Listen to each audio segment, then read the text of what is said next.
You know, this story from Seoul, South Korea, it kicks off with coffee, but it's really about something so much deeper. It's a story about the fight for dignity, for purpose, and for a real place to belong. I have to disappear from my family to be comfortable. Just let that sink in for a second. That's what a 70-year-old man told the director of a small community organization. It's a devastating thing to hear, feeling like you're such a burden that just vanishing seems like the only option. What on earth could bring someone to feel that way? Well, the director realized that underneath all that pain and isolation was a desperate, fundamental need for meaningful work. And we're not just talking about a paycheck here. This was about having a reason to get up in the morning, a way to contribute, a way to be seen as more than just someone who needs help. Okay, so you're probably thinking, surely there were programs to help, government support, and yeah, there were. But here's the kicker. As this small organization discovered, the systems already in place were often a huge part of the problem. They created this illusion of support, but in reality, they were delivering, well, not much at all. Let's talk numbers for a second. 8 million Korean won. That's about 6,000 US dollars. That was the cost per person for one of these government-funded job training programs.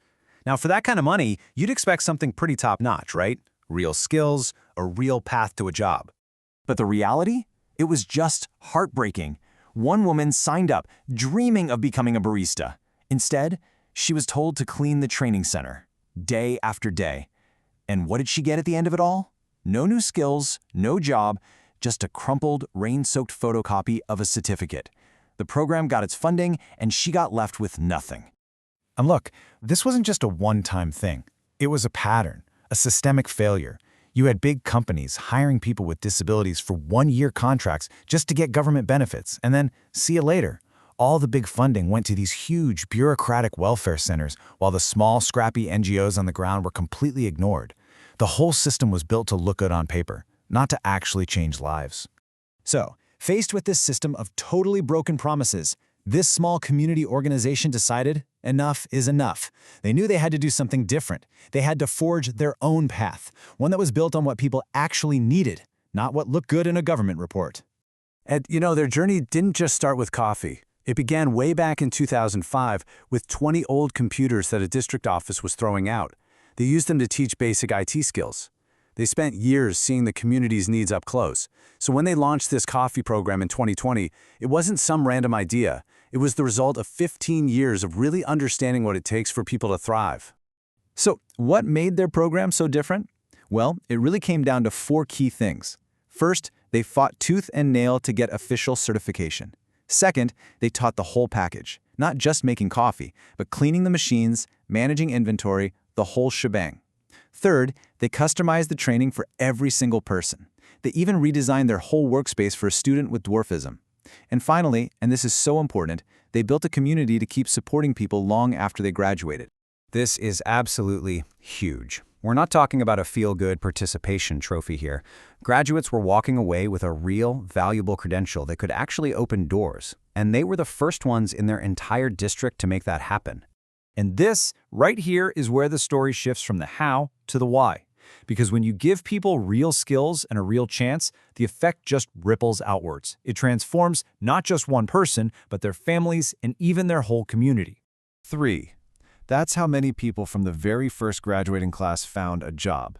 And when the director reported this number to a high-ranking official, he laughed. Laughed at her. Just 3. To a bureaucrat, it looked like a failure. But here's what that official completely missed. Behind that tiny number was an incredible story.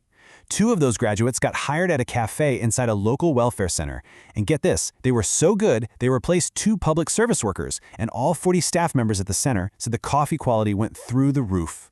It proved that success isn't about the quantity of graduates, it's about the quality of the impact. Now listen to this quote. These are the words of a mother whose son has an intellectual disability. For years, she just saw his coffee drinking as a bad habit, something to be managed. She was so skeptical, she came to every single one of his classes.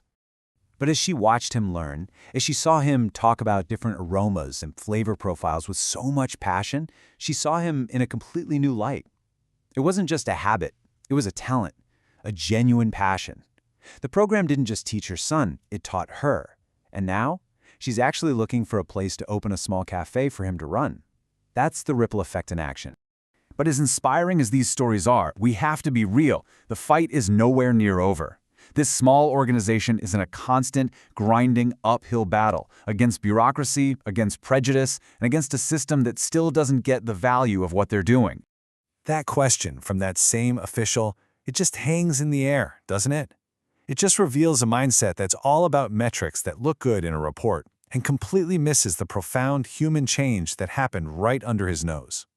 And this really gets to the core of the struggle. The donations, the government grants, they all overwhelmingly flow to the big, established welfare centers.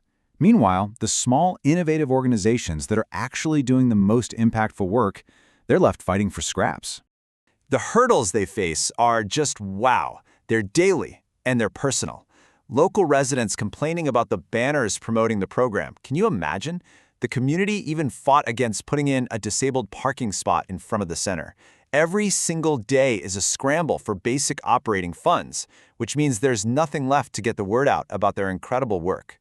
So where does all this leave us? Well, it leaves us with a small coffee program that is actually a powerful blueprint for something much, much bigger. The director summed it up perfectly. The program changes people from being passive recipients of aid into proactive architects of their own lives. It's about trading dependency for dignity.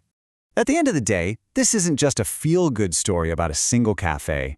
It's a proven, replicable model.